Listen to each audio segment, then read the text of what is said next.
Hindi ako okay. Akala nila okay lang ako.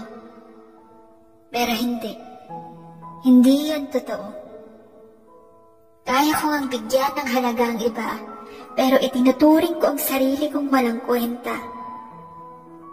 Kaya kong magbigay ng payo sa problema nila, pero yung ipinapayo ko sa kanila, hindi ko man lang magawa. Kaya ko silang paglaanan ng panahon, pero wala man lang akong oras para muling makabangon. Kaya kong magpasaya para mapawi ang lungkot ng iba, pero nahihirapan akong punasan ng sariling luha na tumutulo sa aking mata. Kaya kong magmahal ng ibang tao kahit hindi ko kaano-ano, pero hindi ko man lang kayang mahalin ang sarili ko. Kaya kong maging masaya kapag humaharap sa inyo, pero kapag ako'y tumalikod na, parang gusto ko nang mawala sa ating mundo. Okay lang ako. Yan ang alam nyo. Pero ang totoo, gusto ko nang laslasin ang aking pulso o barilin ang aking ulo. Iniisip ko ring pumunta sa banging sabay tumalon o kaya naman ay uminom na lang ng lason. Pero di ko talaga yun magagawa.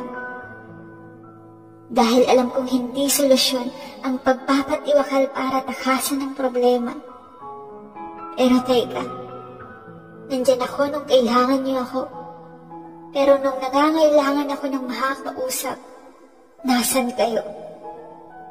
Hindi ako manhid. Nararamdaman ko rin ang lungkot at sakit. Nasasaktan din ako. Umiiyak ng todo. Naghahanap ng pagmamahal at pag-aaruga. At gusto ko rin maging masaya.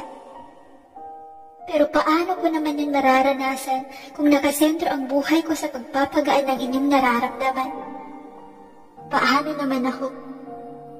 Lagi na lang ba akong ganito? Nakakapagod magpanggap na okay lang ako. Nakakapagod magtago kung ano ang totoo.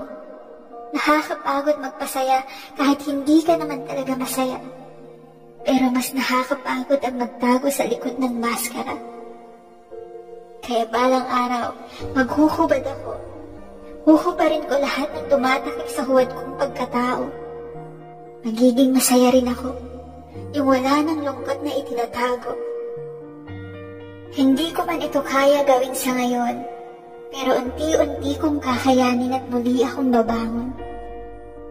Kaya ko pa rin iukit sa aking mukha ang isang malaking ngiting pagmumulan ng panibagong pag-asa. Makikita niyo na lang bigla. Balang araw, hindi na ako magsusuot ng maskara.